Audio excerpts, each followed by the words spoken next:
নমস্কার বন্ধুরা, তোমরা কেমন আছো? আশা করছি ভালো আছো। অনেককে শুভেচ্ছা ও ভালোবাসা। আজকে চলে এসেছি নতুন একটা ভিডিও নিয়ে তোমাদের সাথে একটু নমস্কার বন্ধুরা, আজকে আমি তোমাদের সাথে একটা অন্যরকম ব্লগ ভিডিও নিয়ে এসেছি। দেখো, আমার মেয়েটার খুব শরীর খারাপ। মেয়েটাকে যে কিভাবে এত ডাক্তার দেখাচ্ছি, এত কিছু শিশু ওয়ার্ডে ভর্তি করেছিলাম, তারপরে মেয়েটার সুস্থতা হচ্ছিল না। জ্বর তো ছাড়তেই যায়নি, 7-8 দিন জ্বর, এমন অসুস্থ মেয়েটা আমার। দেখো, তোমরা দেখলেই বুঝতে পারবে আমার মেয়েটা কেমন চুপচাপ হয়ে গেছে। সেই যে মেয়েটা খেলাধুলা করতো, হাসিতে চলতো, সেই মেয়েটা সেরকম নেই বন্ধুরা। তো দেখো, আমাদের এই যে ওষুধগুলো, এটা অ্যান্টিবায়োটিক ওষুধ ছিল। এই এত ওষুধ আমার মেয়ের যখন থেকে শরীর খারাপ হয়েছে তখন থেকে এই ওষুধগুলো খাইয়েছি। এরকম প্যারাসিটামল 4টে শেষ হয়েছে, তারপরেও আমার মেয়ের জ্বর ছাড়েনি। আর এই যে নাকে ড্রপ, সব কিছু কিন্তু আগেরতেও দেওয়া ছিল, এখন দিয়েছে। এই যে এই দুধ, এই জ্বরের সিরাপটা খেয়ে 2-3 দিন খাওয়ার পর কিন্তু আমার মেয়ের জ্বরটা একটু ছাড়ে হালকা। তো শিশু ওয়ার্ডে আমি একটা কথাই বলবো, আমি খারাপ কিছু বলছি না, যে শিশু ওয়ার্ডে যখন তোমরা বাচ্চাদেরকে ভর্তি করবে, দেখবে যে কোনো হসপিটালে, সরকারি হসপিটালে নিয়ে যাবে, যদি তোমার লোক থাকে তো তোমার ভালো গ্যারান্টি হবে। আর এই শিশু ওয়ার্ডে এত এত পেশেন্ট, একটা বেডে 4টে বাচ্চা নিয়ে থাকা, আর সব থেকে বড় কথা, ওখানে কিন্তু তোমরা বিনা পয়সায় চিকিৎসা করবে, ভালো ভালো অবশ্যই ভালো, কিন্তু আমাদের এই ধৈর্য থাকেনি যে কি করে আমার মেয়েটা ভালো হবে, সুস্থ হবে তাড়াতাড়ি, সেটাই আমার মাথার মধ্যে ঘুরছিল। তার জন্য আমরা শিশু ওয়ার্ড থেকে বাইরে নিয়ে যাই। এমনও অবস্থা গেছে বললে তোমরা বিশ্বাস করবে না, মেয়েটা পুরো অশান হয়ে গেছে, চুপচাপ। আমরা ভেবেছি মেয়েটার কী হবে, আর এত তাপমাত্রা।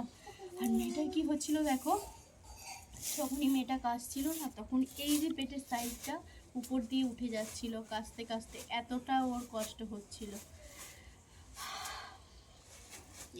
আমার কাছে আর ও দেখো এখনও ঠিক মতো সুস্থ হয়নি ভালোভাবে।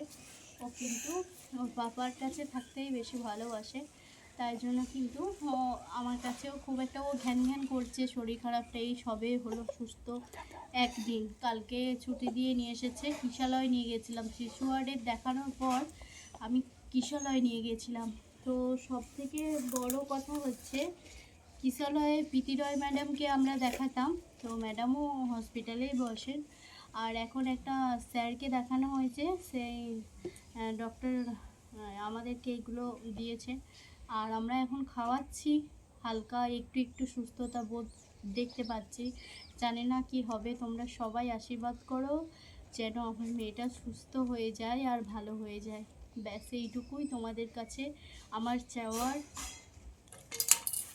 তোমার বোনের বোনের ছুটি হওয়ার পরে তাও ঠাকুরকে বলছি ভালো করে দেখতে, তাও ঠাকুর ভালো করে দেখছে না। বোনের কি কষ্ট হচ্ছিল বাবা? তোমার কি হয়েছিল সোনা? সোনা কষ্ট হচ্ছে? কোথায় কষ্ট হচ্ছে বাবা? কোনখানটা? কি হয়েছিল তোমার? আর তোমার কি হয়েছিল সোনা? ইঞ্জেকশন দিয়েছিল? জ্বর হয়েছিল? কষ্ট হচ্ছিল দিয়ে? খুব কষ্ট হয়েছে তোমার? খুব কষ্ট? ওরে বাবরে আমার।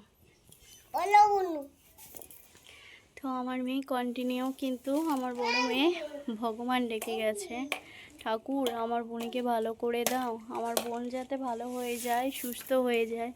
বিশ্বাস করো, 3 দিন আমার মেয়েটা প্রায় ভর্তি ছিল, 4 দিন হয়েছিল। তো 4 দিন ভর্তি ছিল, তোমরা বলে বিশ্বাস করবে না, আমরা এতটা টেনশনে ছিলাম, এতটা কষ্টে ছিলাম, বলার কিছু নেই জানো। সন্তানের কিছু হলে না মা বিশেষ করে হাসতে থাকে, কষ্টে লাগে মা। মায়ের সব থেকে বড় কষ্ট সন্তানের জন্য। এই যে দেখতে পেয়েছো বুকের এটা ছবি করানো হয়েছিল, ধরা পড়ছিল না বলে না, বুকের ছবিটা ধরা পড়ছিল না বলে কোন স্যারকে দেখিয়েছি দেখো, এই যে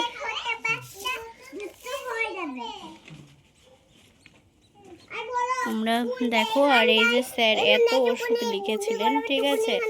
আর আমরা যে হসপিটালে ভর্তি করেছিলাম না, এই যে হসপিটালের কাগজ, হসপিটালে ভর্তি হয়েছিল, ঠিক আছে। আর এইরকম করেই কিন্তু, তো এই যে আমাদের ভর্তির কাগজ, ছুটির কাগজ, সব কিছু এখানে। আর এই যে এরকম, তোমরা হয়তো বলবে দিদি ভাই তুমি এরকমভাবে কেন ভিডিও করলে, বাচ্চার তো সব দিনই শরীর খারাপ হয়।